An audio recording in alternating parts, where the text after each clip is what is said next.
Here we have question number 11. Question number 11. There we go. And we're going to talk about warm fronts.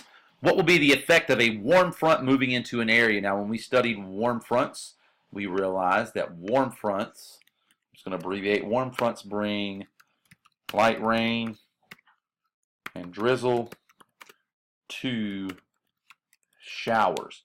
Can last a day or two, just depending on how big of a warm front that's coming through. We know that that warm air comes into the area, goes up and over the cold air mass that's there. It moves kind of slow. The warm air moves kind of slow up and over, and because it moves so slowly, it doesn't form thunderstorms. It forms more like nimbostratus clouds, so you have lots of rain.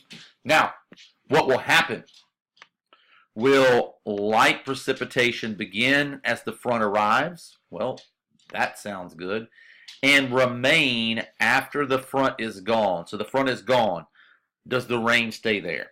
No. Like once the front has moved through and all of the evaporation and condensation and precipitation have stopped, it stops. So that sounded good till the end. Unfortunately, that's not the answer.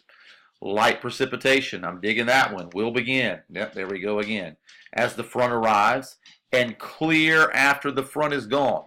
Ooh, I really like this question. Or answer, sorry, that's a great answer.